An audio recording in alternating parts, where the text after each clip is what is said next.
click and drag, and it's drawing a circle. I'll come back. And see, it's drawing it. And this is in what? What are you in right now? This is in Scratch. Okay. Right, so see now it's going to draw an ellipse here. And did you put that program in, or what? I put that in. Okay. So then I click and drag. Yeah, I made this. I didn't make Scratch, but I made this in Scratch. And how is it doing? How is it making the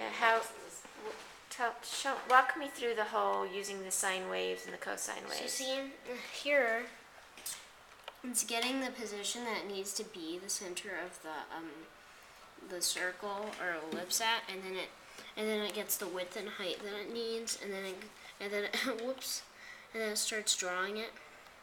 It gets to the position that it needs to start, and then it sets the start x and y variables, and it goes until it's not at the start position, and then it goes until it starts at the start position. Okay.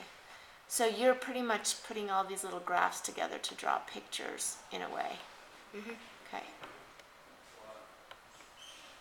Do I see any sine? So you're just using sine and cosine? You're not using like any circular equations? No. Okay. So I thought of this formula last night. I was in bed, and I thought of it.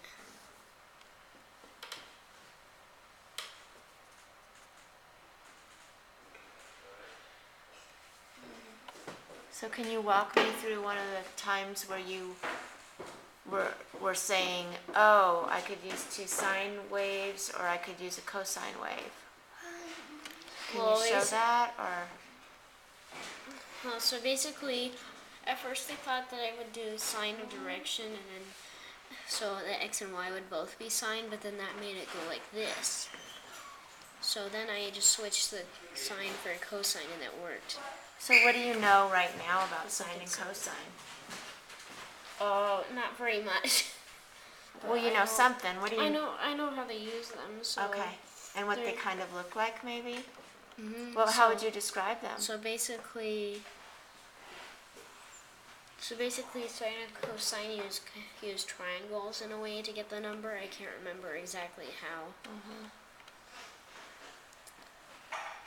But so if you were from Mars and you came here and someone just showed you as much as you saw now and said, this is sine, this is cosine, then how would you explain it to Lucy? What would you tell her if she said to you, what did they just tell you? What is sine and cosine? What's in your, I just want to know what's in your head. There's no I don't know what they are, basically. Well, yeah, I wouldn't from this either. I'm just curious what you're thinking about them. So basically, if you draw a sine wave, that would look like this. And a cosine wave would look like that, except wherever there's a dip, it would be a hump instead. Very cool. So you do know the pattern recognition difference of them. That's great. So there's also tan, but I don't use that, and it goes like this. And then that's infinity. So then it causes the script error. So to draw a tan wave, I had to do something. So if it got an error, it would keep going. Why do you think it has a script error? Because it's getting infinity, because it ends up dividing by 0. Very good. Of course, it's tan of minus 90 in Scratch is the error. Right, because that's what 0. Do you know what that's called? But if I do 90, then it isn't an error. Yeah. Yep.